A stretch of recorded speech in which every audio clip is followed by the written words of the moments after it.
con un lloro por su nación Israel. Pablo está sufriendo por su nación. Está llorando porque dice, yo quisiera ser anatema, es decir, expulsado, separado de Dios. Quisiera estar bajo maldición con tal de estar del lado de mis hermanos los judíos, porque lamento mucho que ellos que tuvieron las promesas, a ellos se les hizo los pactos, la alianza fue con los patriarcas y con la nación de Israel, y ahora por un instante, por un momento, por un tiempo, son puestos de lado. Y el Señor ha atraído a los gentiles por causa de que el pueblo de Israel rechazó al Mesías, rechazó a Cristo. Ese es el lamento con el que Pablo comienza. Entonces vamos a continuar porque ayer lo que tuvimos fue la introducción y el comentario sobre el capítulo 9. Hoy pues vamos a revisar los versículos que a partir del primero de 9:1 dice, verdad digo en Cristo, no miento y mi conciencia me da testimonio en el Espíritu Santo, dice, de que tengo gran tristeza. Permítame que se me perdió aquí el texto. Bien, entonces dice, de que tengo gran tristeza, continuo dolor en mi corazón. Entonces, Pablo tiene un lloro, porque él está pensando en ese glorioso llamamiento de Israel, pero ahora está pensando en el rechazamiento por parte de Dios, debido a que rechazaron al Mesías. Entonces su corazón está lleno de tristeza, de dolor por su nación. Él dice, desearía yo mismo ser anatema, es decir, separado de mis hermanos, separado de Cristo por causa de mis hermanos, separado de Cristo, estar en maldición por amor de mis hermanos. ¿Quiénes? Los israelitas, los que son parientes según la carne, mis antepasados, mi familia, mi linaje. Él dice que desearía ser cortado, separado, con tal de poder estar del lado de ellos y hacer algo para salvarlos. Él quisiera salvarlos. Él está llorando por su nación. Esto es una agonía interna, intensa que él lleva. Es como una declaración abnegada, donde él está sufriendo en ese, digamos, amor humano, que es muy normal, que es normal que uno sienta ese amor por la familia, por sus amigos, por lo de su nación. Hablo de alguien que es muy patriota, porque a veces a nosotros nos falta un poquito de patriotismo por la nación de donde hemos nacido. En este caso, Pablo está hablando pues como un patriota que él ama su patria, su nación terrenal de donde él es, porque él es descendiente de judíos, aun cuando él nació en Tarso, que es una provincia romana, es un lugar de Grecia, pero pertenecía al imperio romano para entonces, y él era un ciudadano romano por esto, pero descendiente de judíos. Por eso él dice, yo soy judío, fariseo de fariseos, celoso más que cualquiera de ustedes, criado a los pies de Gamaliel, o sea, uno de los grandes maestros reconocidos en Israel. Y él era muy patriota, defensor de su nación y de la ley de Moisés, y por eso perseguía a los cristianos cuando él era ignorante del Evangelio, por el patriotismo y el celo que le acompañaba por la religión de su nación. Pero el Señor se le aparece, entonces él se convierte y se vuelve un apasionado por el Evangelio, pero eso no le quita su amor por su nación. Y él está sufriendo por la conversión de sus parientes, de sus paisanos. Eso nos puede recordar a la oración de Moisés, por allá en el capítulo 32 de Éxodo, donde Moisés está intercediendo por su nación, porque el Señor los va a arrasar. Y entonces Moisés ruega, te ruego, Señor, que perdones ahora el pecado de mi pueblo. Si quiere, córtame a mí, ráeme de tu libro, bórrame. Pero por favor, no acabes la nación que tú has levantado. Le está rogando Moisés a Dios por su nación, aun cuando la nación era rebelde. Pero bueno, eso hace él, pone el pecho por su nación. Y aquí está Pablo, más o menos parecido a Moisés, rogando por Israel. Él dice en el versículo 4, los que son israelitas, de los cuales, y comienza a mencionar, son la adopción, la gloria, el pacto, la promulgación de la ley, el culto, las promesas, una cantidad de cosas que fueron dadas a Israel. Entonces Pablo está llorando, pero está exponiendo, está mencionando los gloriosos privilegios que pasan ante la vista de él, ante la memoria de él. Él comienza a decir, ellos los israelitas son miembros, ese antiguo pueblo de Israel, el escogido de Dios, porque Dios había apartado a Israel como su hijo. Lo había dicho por allá en Éxodo capítulo 4. Israel es mi hijo. Ustedes leen por ahí el versículo 22 y dice el Señor, Israel es mi hijo. Si tienen la Biblia, algunos pueden revisar si quieren. Entonces, Dios había librado a su pueblo de Egipto, lo dijo a través del profeta Oseas. Dios había dicho que era el padre de Israel, lo había dicho en Deuteronomio, capítulo 12, 13, 14, exactamente. Él era el padre de Israel. Había llamado también allá en Oseas, había dicho que Israel es Efraín, el primogénito. Lo había llamado así cariñosamente, Efraín, el primogénito. También en Jeremías le llama Efraín, usa este nombre para hablar de Israel cariñosamente. En Israel estaba la Shekinah, que era la gloria, esa nube de gloria que simbolizaba la presencia de Dios en medio de ellos, que los guiaba, que los protegía. Y esa Shekinah había estado en el templo, pero de allí se había ido la gloria de Israel y había comenzado esa disciplina, ese proceso, ese castigo hacia Israel por tanta infidelidad. Luego de que en Malaquías expresa esa profecía tan fuerte, malditos sois con maldición, hablando a los infieles, ¿sí? Porque ustedes se convirtieron en adúlteros, ustedes dejaron mis pactos, las ofrendas que dan son asquerosas, ustedes se robaron los diezmos. Está hablando en cuanto a la ley, el Antiguo Testamento, todo esto que estoy mencionando, ¿sí? Entonces, por eso declara esa maldición y dura el silencio del Señor 400 años hasta que por fin aparece otro profeta, Juan el Bautista, 400 años de silencio. Y aparece Juan para hacer el llamado y diciendo, ha llegado el tiempo del Mesías, vuélvanse al Señor. Pero llega el Señor e Israel lo rechaza. Y este rechazo le costó a Israel esa separación, y Pablo por revelación del Espíritu Santo entiende que ahora el Señor está llamando a los gentiles, que forma una iglesia y un pueblo suyo de todas las naciones del mundo, que ahora tanto judíos como gentiles se unen en un pueblo y no en un Israel espiritual como algunos dicen. No es exactamente así, que dicen que la iglesia suplantó a la nación de Israel. La iglesia no ha suplantado a Israel. La iglesia es la iglesia. Pero para Israel como nación, para el remanente que Dios va a salvar, hay promesas que están vigentes. Pero Pablo sabe que por ahora hay una detención, que Dios ha hecho a un lado a la nación y solamente va a salvar a un remanente. Y Pablo recibe esta revelación y está triste, porque fue con Israel con quien Dios hizo esos pactos, no con los gentiles.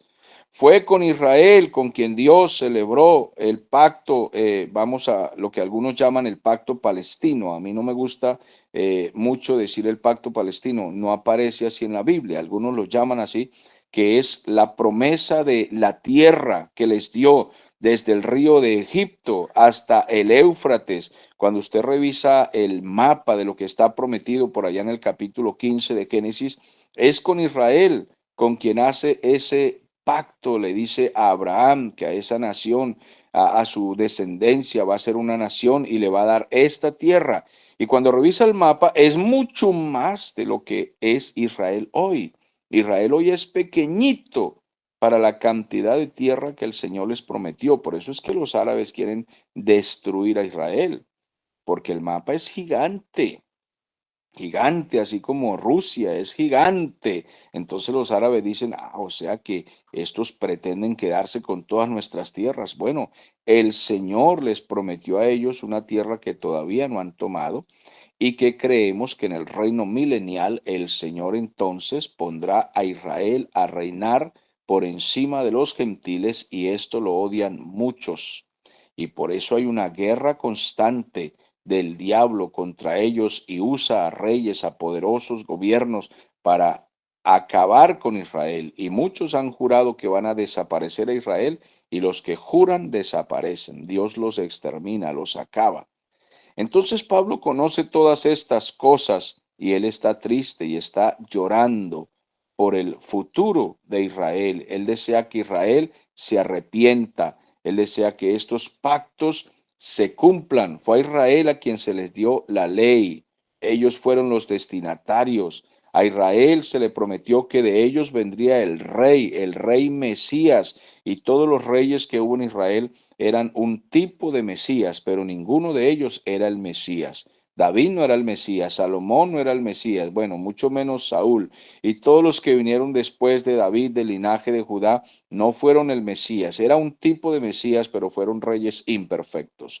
Los profetas que hubo en el Antiguo Testamento eran tipo de Mesías. Ellos representaban a Cristo, pero ninguno de ellos era el profeta Mesías.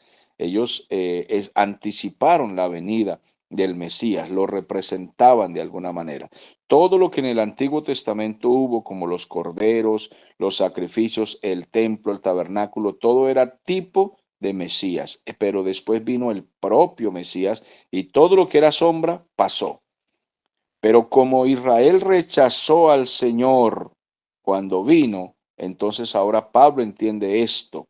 A ellos se les dio el culto, los complejos rituales, el tabernáculo, el sacerdocio, los corderos. Todos los pactos mencionados allí, que son innumerables, fueron promesas para Israel. Hubo protección para Israel por causa de estas promesas. Israel no fue exterminado por ninguna nación hasta que vino Asiria y acabó con Israel y quedó Judá sobreviviendo. Sin embargo, aunque aparentemente esa parte de Israel se acabó, hoy en día sabemos que la promesa que el Señor hizo es fiel y aparecerán las 12 tribus de Israel nuevamente como el Señor lo había prometido. Entonces el apóstol dice en el versículo 5: a ellos pertenecen los patriarcas, de los cuales según la carne, es decir, según el linaje, según la parentela israelita, de allí vino Cristo. Y dice, el cual es Dios sobre todas las cosas, bendito por los siglos. Entonces Cristo es Dios, un pasaje que deberían leer los testigos de Jehová para que dejen pues su ignorancia y su ataque hacia Cristo. Cristo es Dios, dice la palabra del Señor. Entonces, el pueblo judío reivindica con razón a todos estos patriarcas. Ellos pertenecen a ellos, Abraham, Isaac, Jacob, las 12 tribus de Jacob. Todos ellos fueron los antepasados de Israel y tuvieron todos estos privilegios en ese linaje humano. Debían aceptar a Cristo cuando viniera. Tenían la fecha en que el Señor aparecería. Pero cuando vino el Señor, entonces fue rechazado por Israel y este rechazo lamentablemente les trajo todo ese castigo. Entonces el versículo 6 dice, no que la palabra de Dios haya fallado, Dios no falla en sus pactos, en sus promesas, no, fue Israel el que falló, sino que aclara el apóstol, dice, no todos los que descienden de Israel, es decir, no todos los que nacen en Israel, no todos los que descienden de Abraham, no todos los que han sido hijos de judíos nacidos en esa nación son israelitas, sino que los verdaderos israelitas son los que guardan la fe, los que se vuelven al Señor, los que esperan en las promesas del Señor, y el Señor conoce quiénes son los que Él soberanamente escogió para ser salvos, porque a Israel le pasó igual que todos los gentiles, por cuanto todos pecaron, están destituidos de la gloria de Dios. Pero Dios ha tomado una decisión, que también de Israel Él recogió o Él escogió un remanente. Soberanamente nadie le puede decir al Señor que los condene a todos, aunque todos merecen ser condenados, nadie le puede decir al Señor que tiene que condenarlos a todos. No, Él tomó una decisión. de escoger un remanente, y esto es lo que Pablo sabe. Él está llorando por su nación porque la nación ha pecado contra Dios. Pero él se consuela al saber que Dios no va a exterminar a la nación completa, sino que la promesa sigue fiel y no que la palabra de Dios haya fallado, porque no todos los que descienden de Israel son israelitas. Entonces Pablo comienza a confrontar este problema, digamos así, este dolor de esta manera. Dios hizo promesa a Israel como su pueblo terrenal, sí, pero entonces ahora ellos rechazaron al Señor y el Señor va a salvar a una parte de Israel como nación. Y esto es lo que Pablo está aquí insistiendo, y él prosigue para mostrar que de todas maneras para Israel hay un futuro soberano escogido por Dios y que esas promesas no han cambiado. Nosotros no tenemos por qué decir que la iglesia ya suplantó a Israel, que Israel como nación ya quedó exterminado y ya Dios no tiene nada que ver con Israel. No sé por qué algunos predicadores dicen esto, que la iglesia es el Israel de Dios. Nosotros no tenemos por qué decir que somos la nación de Israel. Nosotros no somos la nación de Israel, somos la iglesia de Cristo. Un nuevo pueblo, sí, que el Señor escogió. Una nueva nación, linaje santo, claro que sí. Así lo escogió el Señor para estar en las bodas del Cordero, y es un privilegio grandísimo, ya que la iglesia va a estar en las bodas del Cordero, mientras que ahora Israel va a ser invitado a la cena de las bodas del Cordero, y es una gran diferencia. Nosotros estaremos en las bodas mientras que Israel entrará a la fiesta, a la cena de las bodas del Cordero.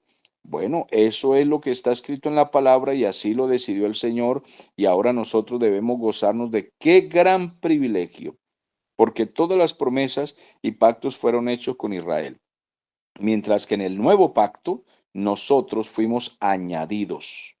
Nosotros fuimos injertados en ese olivo, pero el olivo original era Israel y sigue siendo Israel.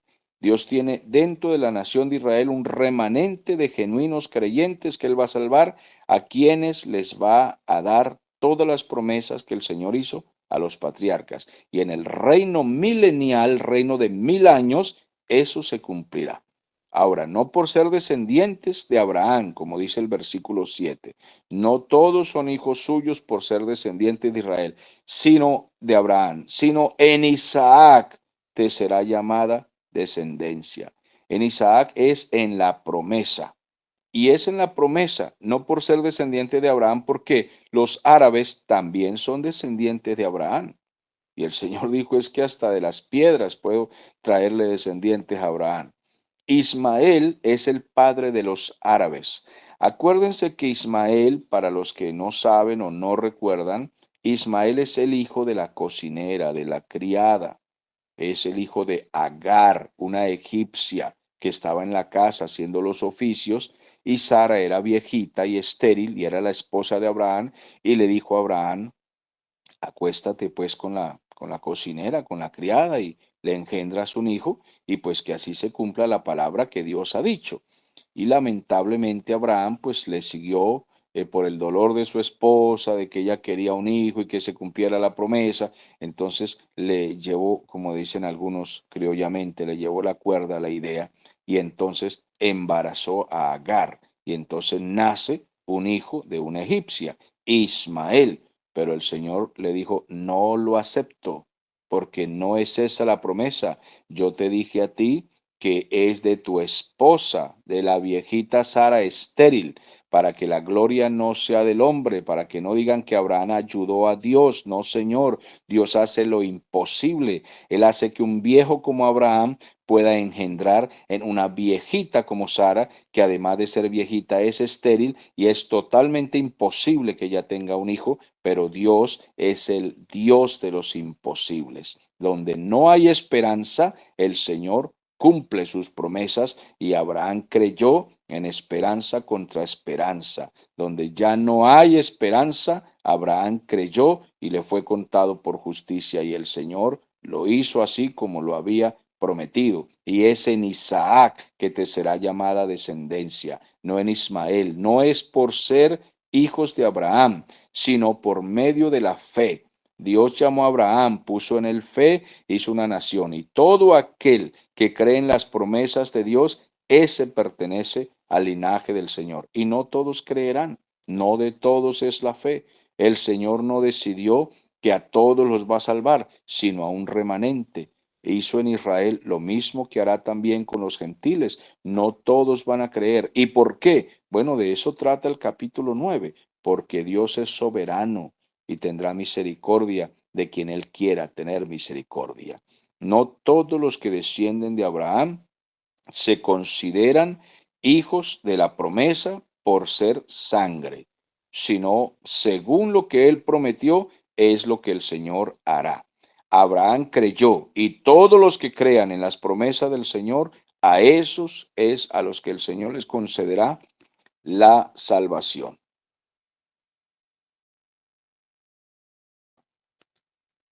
Seguimos adelante. Bueno, entonces vamos a seguir leyendo la palabra del Señor. Vamos al versículo 8. Esto es, no son hijos de Dios los hijos según la carne, sino que son contados como descendencia los hijos según la promesa.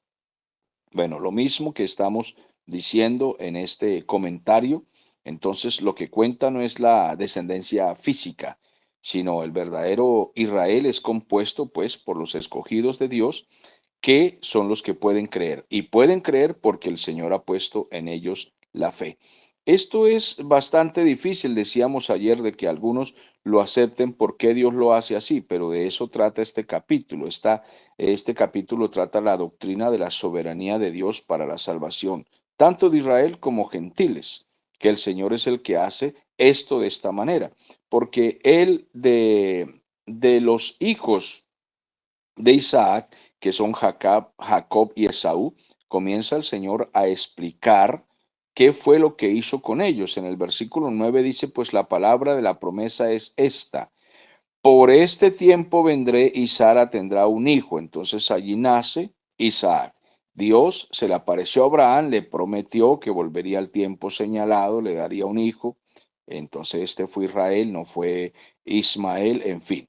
Pero, dice el versículo 10, no solo esto, pues también Rebeca concibió de un solo hombre, de Isaac, nuestro padre.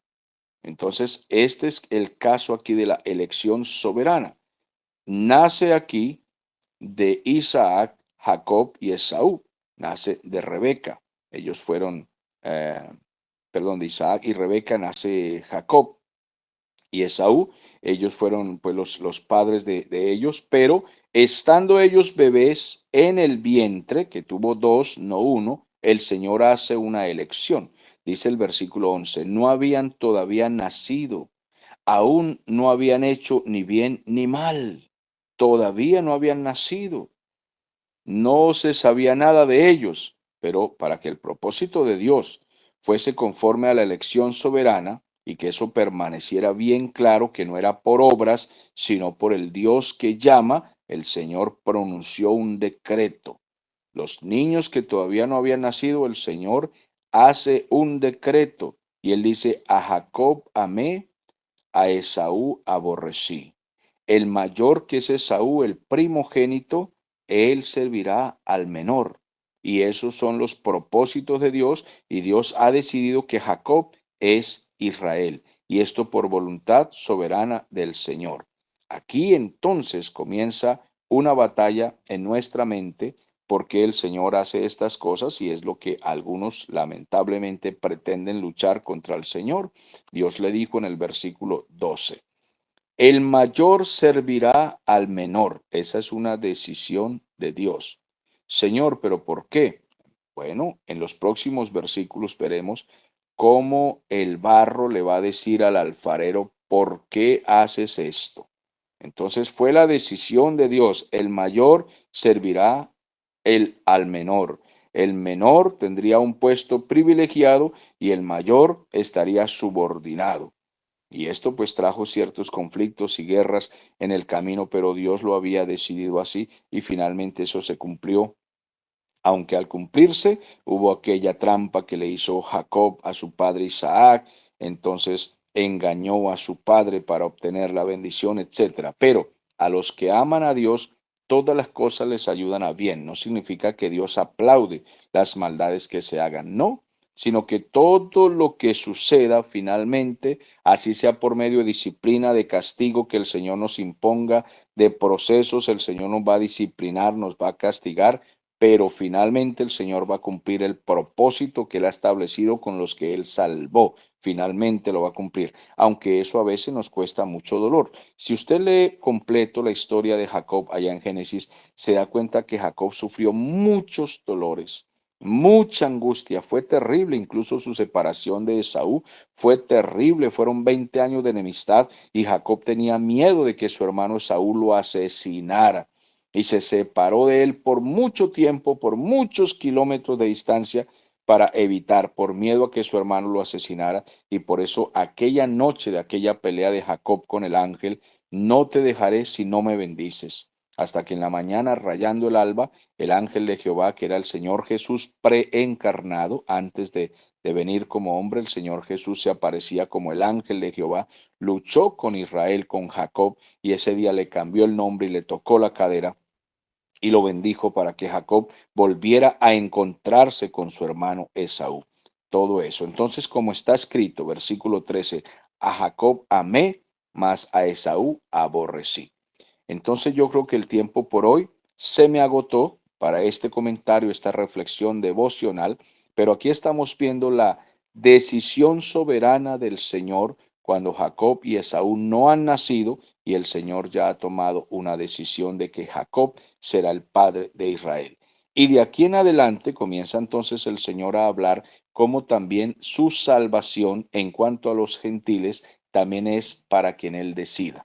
Es aquí en estos pasajes donde finalmente el Señor dice, a Moisés le dije, tendré misericordia del que yo tenga misericordia y me compadeceré del que yo me compadezca, porque a Faraón le dijo el Señor, a ti te he levantado para mostrar en ti mi poder y mi gloria. Y finalmente el Señor aquí habla de que Él salva como Él quiere, a quien Él decida, de la manera que Él lo decida. Nadie le va a dar consejos a Dios de cómo vendrá la salvación a este o aquel, cuándo, cómo lo hará. Dios ha tomado todas las decisiones y Él pone en nosotros finalmente la voluntad, la decisión de que podamos arrepentirnos. Él en nosotros pone esa fe y luego cuando por fin decidimos ser salvos y ya estamos dentro, comprendemos que aunque fue una decisión mía, de todas maneras fue el Señor quien permitió soberanamente que nosotros podamos ser salvos. Bueno, amados hermanos, quedamos en el versículo 13, como está escrito, a Jacob amé, mas a Esaú aborrecí.